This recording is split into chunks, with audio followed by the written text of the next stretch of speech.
नमस्कार।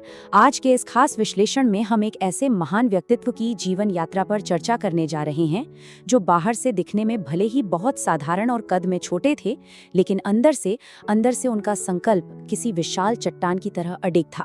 हम बात कर रहे हैं भारत के पूर्व प्रधानमंत्री लाल बहादुर शास्त्री की।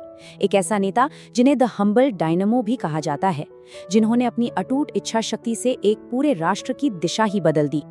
मेहनत प्रार्थना के समान है।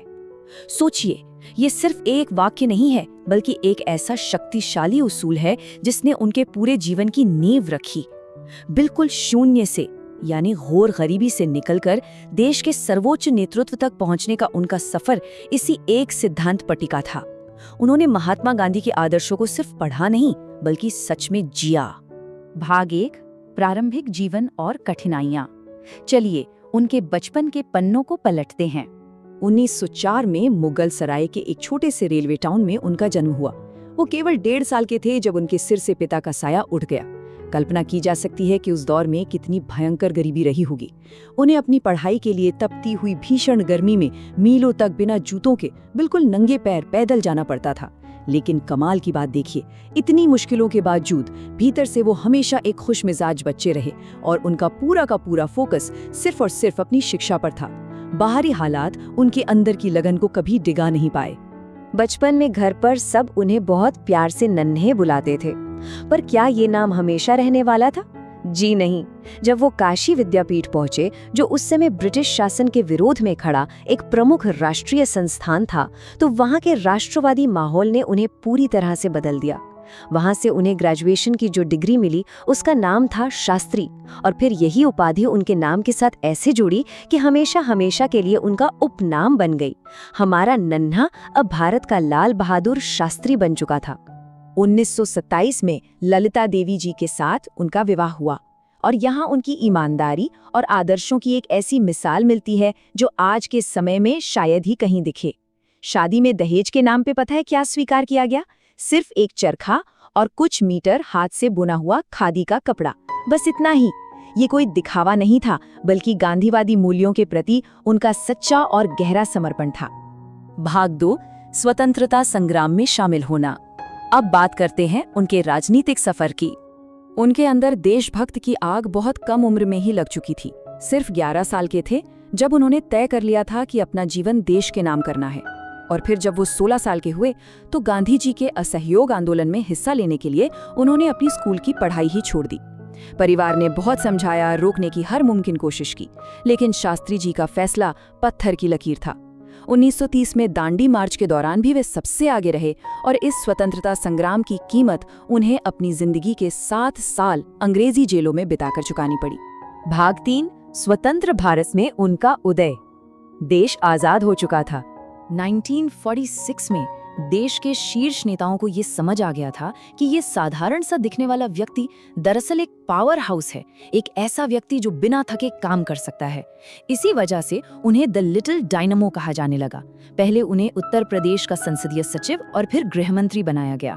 1951 में वे दिल्ली आ गए और उसके बाद 1952 से लेकर 1962 के बीच कांग्रेस पार्टी की जो ऐतिहासिक चुनावी जीतें हुई, उनके पीछे मुख्य रणनीतिकार और संगठनकर्ता कोई और नहीं बल्कि शास्त्री जी ही थे।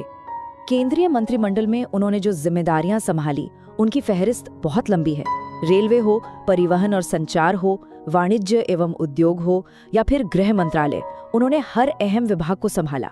यहाँ तक कि जब तत्कालीन प्रधानमंत्री पंडित नेहरू जी की तबीयत खराब हुई, तब शास्त्री जी ने बिना किसी विशेष विभाग के भी मंत्री के तौर पर काम किया। इससे साफ पता चलता है कि सरकार चलाने के लिए उनकी मौजूदगी कितनी ज्यादा जरूरी हो गई थी।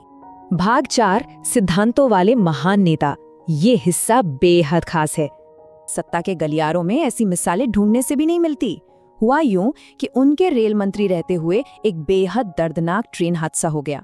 अब कोई और नेता होता तो शायद किसी अधिकारी पर दोष मढ़ देता, लेकिन शास्त्री जी ने पूरी व्यवस्था की इस नाकामी की व्यक्तिगत और नैतिक जिम्मेदारी खुद अपने कंधों पर ले ली और तुरंत बिना किसी हिचकिचाहट के रेल मंत्री के पद से इस्तीफा दे दिया। उनके इस एक कदम ने पूरे देश और संसद को स्तब्ध कर दिया था। उनके इस अभूतपूर्व फैसले का असर बहुत गहरा था। संसद में पंडित नेहरू ने उस वक्त जो कहा वो इतिहास में दर्ज हो गया। नेहरू जी ने साफ साफ कहा कि शास्त्री जी का इस्तीफा इसलिए मंजूर नहीं किया जा रहा है कि इस हादसे के लिए वो सीधे तौर पर जिम्मेदार हैं। बिल्कुल नहीं, बल्कि इसलिए स्वीकार किया जा रहा है क्योंकि उनका ये कदम संवैधानिक मर्यादा और लोकतांत्रिक जिम्मेदारी की एक ऐसी मिसाल पेश करेगा जो आने वाली पीढ़ियों के लिए एक बेंचमार्क बन जाएगा। और इसी हादसे पर हुई लंबी बहस के दौरान शास्त्री जी ने संसद में खड़े होकर जो शब्द कहे थे वो आज भी रोंगटे खड़े कर देते हैं। उन्होंने बहुत शांति से कहा, शायद मेरे कद में छोटे होने और विनम्र स्वभाव के कारण लोगों को लगता है कि मैं बहुत दृढ़ नहीं हूँ। भले ही मैं शारीरिक रूप से मजबूत नहीं हूँ, लेकिन मुझे लगता है कि मैं भीतर से इतना कमजोर भी नहीं हूँ। ये एक लाइन उनके पूरे व्यक्तित्व का निचोड़ है, बाहर से बेहद शांत लेकिन अंदर से फौलाद। भाग 5, द हम्बल डायनमो की महान विरासत। 30 ये महज कोई नंबर नहीं है, ये वो साल हैं जो उन्होंने बिना रुके बिना थके देश की सेवा में निकाल दिए।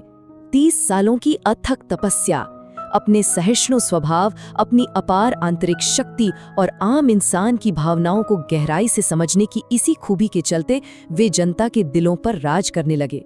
उन्होंने सही मायनों में साबित कर दिया कि असली ताकत शोर मचाने में नहीं बल्कि खामोशी से अपना कर्तव्य निभाने में है। तो अंत में ये पूरी कहानी एक बहुत ही गहरा सवाल छोड़ जाती है। आज के इस आधुनिक दौर में जहां जवाबदेही लेने से अक्सर बचा जाता है, वहां हमारे आज के नेता द हम्बल डायनमो की उस शांत शक्ति और उस चरम जवाबदेही से क्या सीख सकते हैं? क्या आज किसी में इतनी हिम्मत है कि वो व्यवस्था की गलतियों की नैतिक जिम्मेदारी अपने सिर ले सके? ये एक ऐसा सवाल है जिस पर हमें जरूर विचार करना चाहिए। आज के इस विश्लेषण में हमारे साथ सफर करने के लिए बहुत बहुत धन्यवाद।